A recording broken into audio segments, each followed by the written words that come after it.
Well, I am thrilled to be joined once again by the DHS and HHS whistleblowers who have worked to expose evidence of child trafficking in the United States. Tara Rodas and Aaron Stevenson. Guys, we're jumping into what's going on since Project Veritas, had a fallout this past month because you guys were in the middle of putting your evidence out to the world. And through Project Veritas, now that's kind of been upended with the upending of their organization. Tara, you put some new details out yesterday, right? Tell me about it. Yeah, well, it did not go over so well, sadly. And so the goal was to give an update. And for anyone who's seen the New York Times article, which shocking, even that the New York Times is now starting to report on this. The challenge is they weren't reporting on it last year when Project Veritas, right, and James O'Keefe put all of this out. And they have uncovered a lot of horrible things, to include not only are the children working in these horrific jobs, but they're also dying in these jobs. So I just wanted to give a highlight. And I was attacked pretty severely. And all the whistleblowers who were trying to give a little bit of cover also got attacked. So you're saying, like, in the Twitter comment section, instead of viewers saying, oh, wow, there's an important update on child trafficking from Project Veritas. Yeah. Instead, they're saying what? Yeah, they're saying I can't be trusted. Project Veritas can't be trusted. And that's a shame, because the goal and our mission is to expose fraud, waste, malfeasance in the federal government. And that's what we're trying to do. We are trying to shine a light on government-sponsored, taxpayer-funded child trafficking. That's our goal. And we're not involved, in the drama that's going on with James. And of course, being a fan of James O'Keefe and trusting James O'Keefe with my story, knowing that James O'Keefe is Project Veritas and Project Veritas is James O'Keefe, it's a hard situation to balance. Right. You gave up a lot. You risked a lot in your job as a federal employee. Yeah. And then, Aaron, you risked a lot with DHS, revealing what you did. What's your reaction to this backlash? Suddenly, because here's the thing, it's the same story. It's the same people putting out the same important evidence, the same whistleblowers who risk so much. And it's even the same outlet, but suddenly the public hates updates to the same story. What's your reaction? So, there's obviously a few reactions because there's a few different things. So anybody that's been commenting anything negative, especially Tara, but honestly, all the whistleblowers, I come out and say it like, you're not right, you're wrong. But if you want to stay, engaged in this topic, like, let us know. We'll talk about it, because we're not talking about what you're talking about. We are talking about ending child trafficking. Yeah. This is not about, anything else, which, again, if they want to have the conversation, fine. I'll listen to it. I'll partake if I'm asked. But the part that we're leading in this one, as much as we can, is ending the child trafficking. And as far as the comments, though, so I'm an intel analyst, so I'm always kind of curious, and I always dig around in the profiles. So I just check first to see how many times they've talked about Project Veritas as a whole. Most people commenting right now, especially saying all the bad things, they've never mentioned Veritas ever in their profile. The few times they have, it's been since like February of 2023 when the whole rift started. So I just learned quickly to be like, all right, this is not a serious thing. I don't need to worry about it too much. So you feel that the majority of viewers still care about the substance of what is being revealed? I think they care about it. Children. I just think it's probably difficult for them also because, they're seeing this thing, which is and this is also the big problem. It's a very public topic. It's a very public conversation, but not all the information or data is publicized. And let's face it, that never makes for a good conversation. So you'll get people just kind of dug in their emotions, trenched in of anything else. And that's fine, but it doesn't make it easy though. But as far as like the likes, the retweets, the quote tweets, those by far surpass the amount of negative comments. But I'm still trying to help those out, making negative comments, like by clarifying to people, no, Tara does not work for Pfizer, guys. She's the one who called out trafficking. She gave you good evidence, actually. Like let's stay on mission here. But. Right. And I don't work for Project Veritas either. I was exactly. the whistleblower. Yeah. Neither is James or any of the other whistleblowers. We were all whistleblowers who came to Project Veritas because they are the only organization. We came to James O'Keefe, right? Because his organization, PV, is the only one who would report on these sorts of stories. Wow. Okay, I wanted to show some of the comments on the tweet from Project Veritas with your update on child trafficking, and the comments saying, quote, "You guys are compromised, only allowed to publish stories that don't hurt Pfizer, huh?" And this one, good. Did Pfizer suggest this topic? So in your responding, kind of fighting back the hate, but it's just so interesting in this point in history. I think everyone's trying to figure out what's true. Right. And people are, a lot of people rely on just, well, this is a trusted outlet. And then when the outlet becomes not trusted, then it doesn't matter what the evidence is.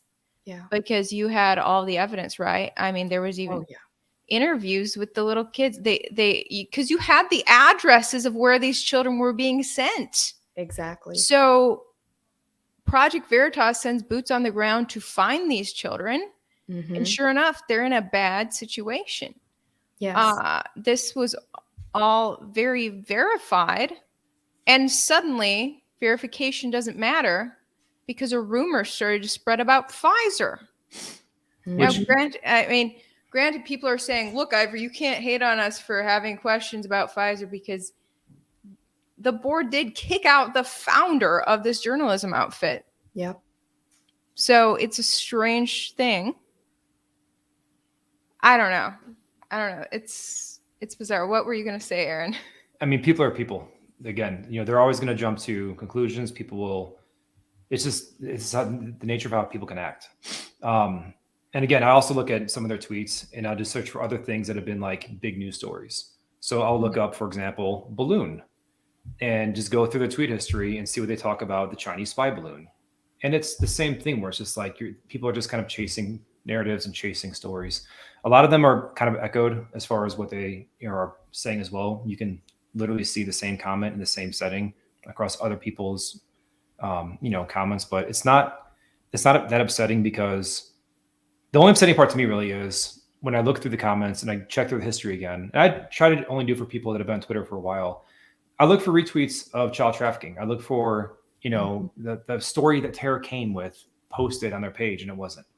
So it's the point where it's kind of hard. And I've invited a couple guys like, hey, if you want to talk about this, start a Twitter space. I will join you. Let's talk about this. It's never responded with. So it's this kind of thing where it's like, all right, people are getting their anger out. I get it. People may never trust them again. Fine. Mm-hmm. But, you can't change the world, right? You can only do what you can. Yeah. Yeah, I think it's so important for people to, when you're truth seeking, how do you know it's true? And you got to look at the evidence, and the outlet needs to prove what they're saying through evidence. And I think Project Veritas does that a lot better than other outlets. They usually have video and audio of exactly what they're covering. So going forward, as truth seekers, we need to look at Project Veritas and everyone else and say, whatever they're putting out, do they have the evidence to back it up? And how does this evidence even impact my life? Does it matter? Or is it propaganda to get me riled up? So we need to be looking through those lenses. I hope the viewers can. Just me talking to my viewers, like as a journalist, but that with you guys being whistleblowers, you're still, like you were saying, we have a group chat and you were voicing your frustration, Tara, about the fact that this is insane that this drama is happening. Meanwhile, these little kids are still being trafficked. Their lives are being ruined. And the American people are bickering about James versus his board and a conspiracy theory about Pfizer. Yes, and the thing that is tragic is that the stories that need the light of truth being shined on them, it's now affecting all of the stories of the whistleblowers. So we, with our stories, are being discredited when in fact, right now, the light needs to be shining on these. So, it's even interesting, right? The New York Times does an article, but what they don't say is who's responsible. So the New York Times article goes through and tells these horrific stories of all the children who they've interviewed, children who died their first day on the roofing job. They obviously didn't interview that child. They worked with, people who witnessed what had happened. But first day on the roofing job, a child falls off the roof 50 feet and dies. We have children who are dying right now in modern day slavery. But what the article failed to mention is who's responsible, right? They say, oh, we need to get the Department of Labor. Yeah, of course we do. But we need to go after HHS, who is knowingly giving children to traffickers and criminals.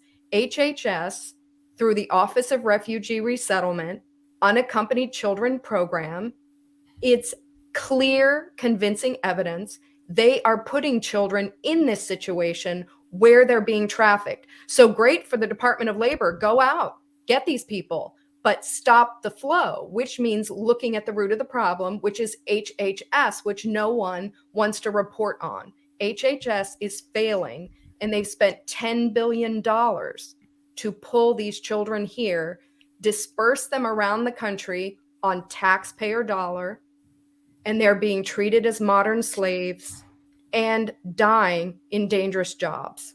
And 2 days after the New York Times came out with that, groundbreaking report, 2 days later after that, they came out with a puff piece about Joe Biden starting a task force, which is going to really, get into this whole topic. No, they're not.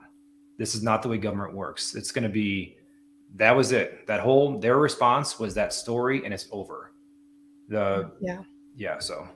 Yeah, they're trying to deflect heat onto And them. for people who don't know your background with this, tell me how you know everything you just laid out. Oh, that's a great question. So in 2021, many people may know that the Biden administration gave an urgent call, a humanitarian call for people in the federal government to volunteer to help with the crisis on the border, specifically with placing migrant children in homes with sponsors in the United States. And I answered that call. I was at the Pomona Fairplex Emergency Intake Site in Pomona, California, and that site placed over 8,000 children in a 6-month period all around the United States. And so I witnessed with my own eyes how the children were just processed through. I think the average was about 32 days. Anyone can go onto the HHS website and find this information, but there's no child welfare organization on the planet who would place a child in less than 30 days in a home they have not seen with a person they cannot verify is the person, not knowing who is in the household, giving an individual multiple children. I saw this with my own eyes. I reported places in Austin, Texas that have 30 children in an apartment building, or 40 in some in Austin. In Houston, Texas, we have over 350 children in a 3 square mile. Even in the New York Times article, it said some individuals were sponsoring 5, 10, 15, even 20 children. Now, how does that make sense? Wow. Yeah, that's not with mom or with their aunt. Definitely not. I thought this was a family reunification program. I thought that I was helping send children to safe homes. I can tell you it's a terrible thing to realize that suddenly you're on the wrong side. I realize that the federal government is the middleman in the trafficking scheme. We are the middleman. We are sending the children, as somebody recently said to me, the last mile. We are paying the flights. We have children in our care, right? and then we fly them on taxpayer dollars, dispersing them all around the country to criminals. And Aaron, what is DHS's role, since that's your background? So when they first, because this is all the Southwest border, the program exists for any custody. No, it's all the Southwest border. So when the kids first get to the border, And they're taken- Southwest border, for those of you who don't know, means just the entire America land border with Mexico. Correct. So I mean, it's mostly obviously Texas, Arizona, California. But when the kids get there, either they give up in the desert, or they're rescued by Border Patrol, or they actually get to a port of entry ran by CBP. DHS takes custody of them, and they are there for 72 hours. In this short time period, they get a court document called a notice to appear, and they then just get handed over to HHS.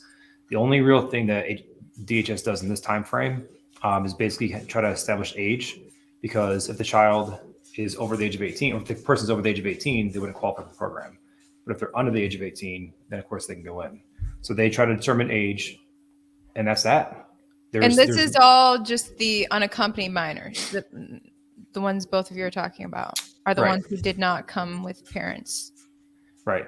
And that's it. So as far as though anything we can do on the back end when it comes to like intelligence or other collection, there's no focused effort to identify trends, to establish, indicators and warnings, to notify CBP officers, or just to look at it even like in posterity and go like, okay, in the past year, there was 128,000 kids.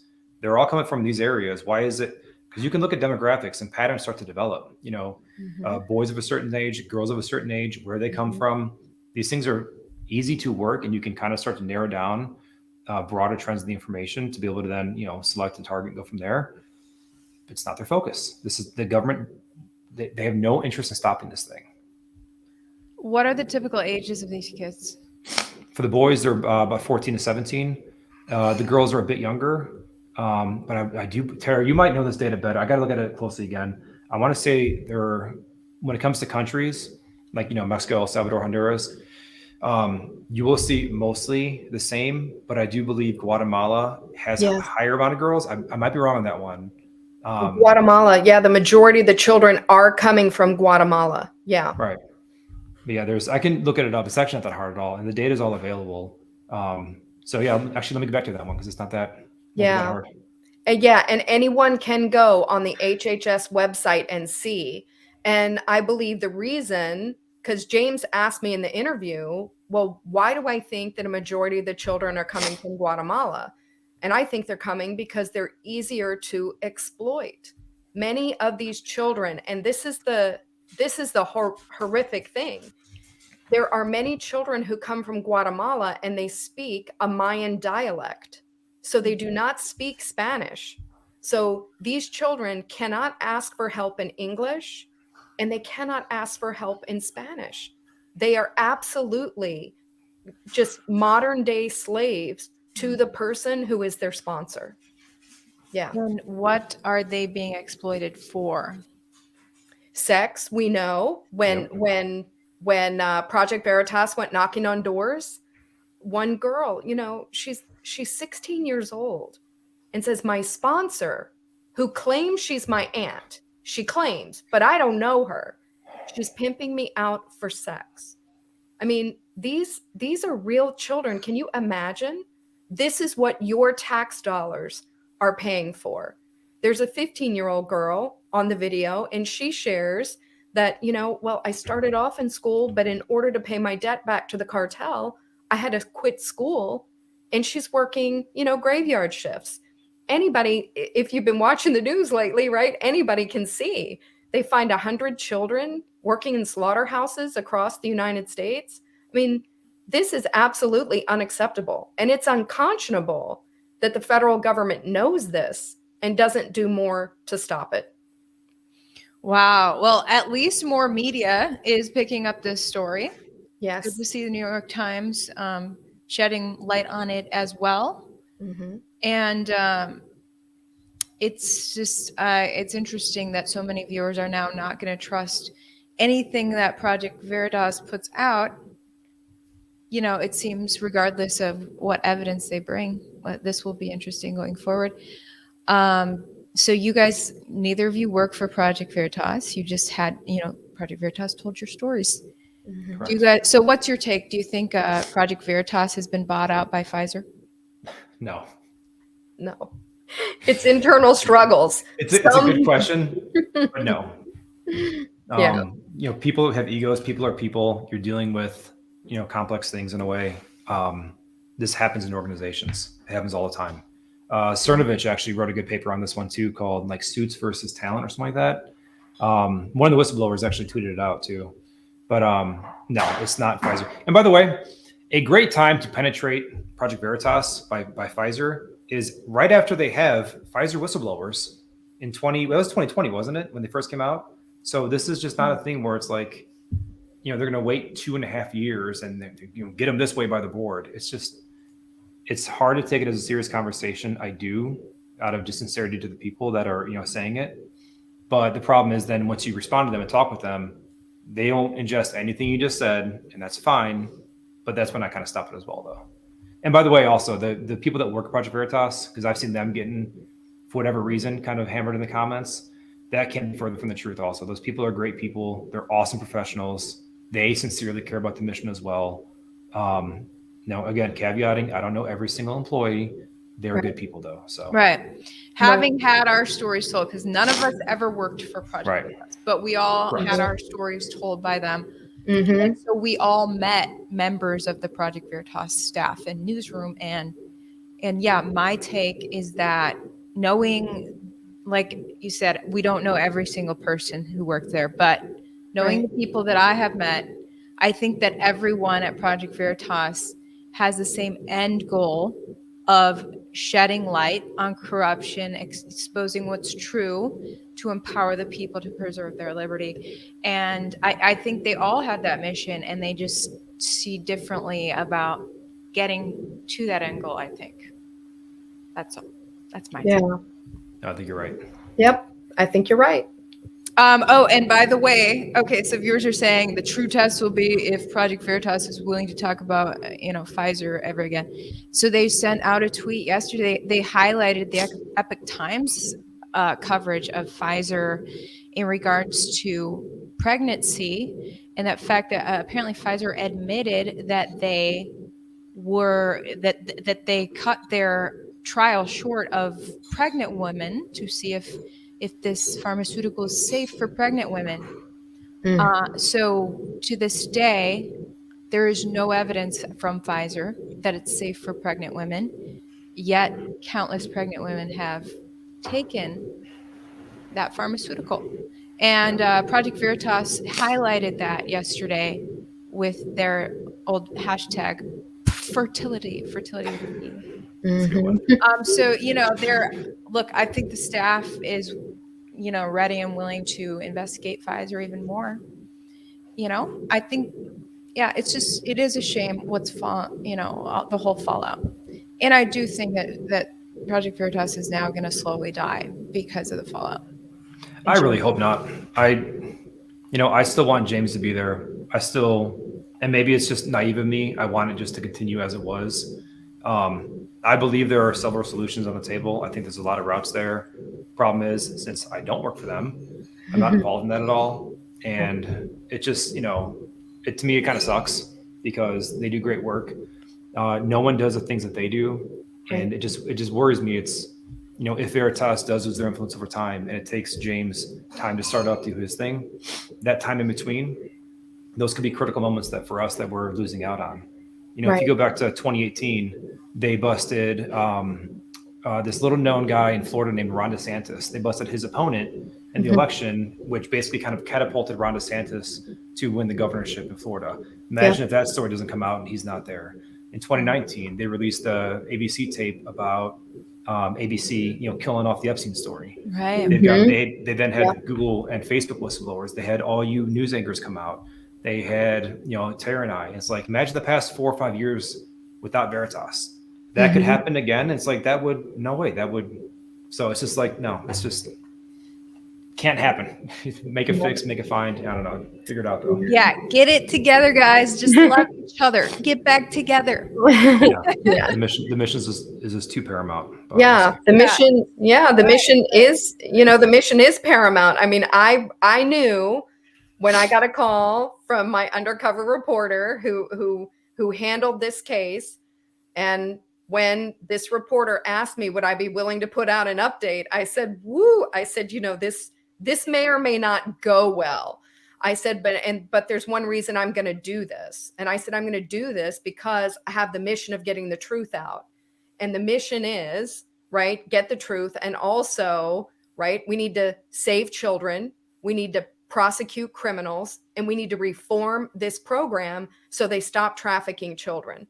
And that's my mission. That's my goal. I know that's Aaron's goal too. The federal government cannot be paying money to give children to traffickers and criminals. It's unacceptable. So we're about the truth and getting the truth out to whoever is going to tell that truth. Totally agree. Okay, I think I can switch the screen there. There we go. So now we can see your Twitter handles.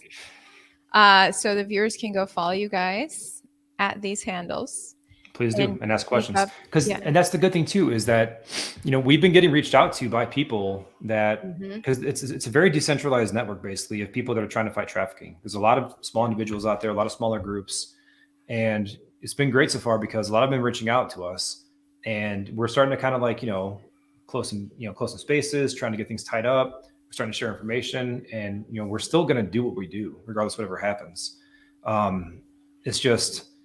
It's sad though, because sometimes then if you're in a comment thread, someone might jump in with their there's the fuzz or whatever. And it's just like, guys, come on, please.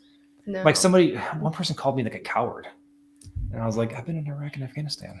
Like how I stood up to the government, how am I? Okay, whatever. It's just, Yeah. And I'm going to see James tomorrow at CPAC. Oh. So, and network with some other groups like Moms for America so that we can get the word out. I mean, that's what we're about. That's what Aaron's about. I mean, and Ivory, of course, that's what you're about. And we're so thankful that, you had us on the show to talk about what the real issue is, which is government funded, government sponsored, taxpayer funded child trafficking. We have to stop it. Yeah. So you're going to see James tomorrow. Have you talked to him yet since the fallout, since he left Project Veritas? Only just through tweets. Well, and some, DMs. That's it. RC also, who is a great human being. So can't wait to see him. What are you going to say to him? Are you going to tell him to get back together with the team? I'm going to give him a big hug, right? And then, see if I can find out what's going on. But who knows? In his speech, he may announce what he's doing next. So I want to make sure I'm on the front row, cheering him on, showing him support, and hearing what may be coming. I bet he will announce that. All right. We will stay tuned for that. All right. Thank you so much, Tara and Aaron, for all that you're doing. And we'll talk to you soon. Enjoy CPAC. Yeah. Enjoy it. All right. Bye. Thank you all.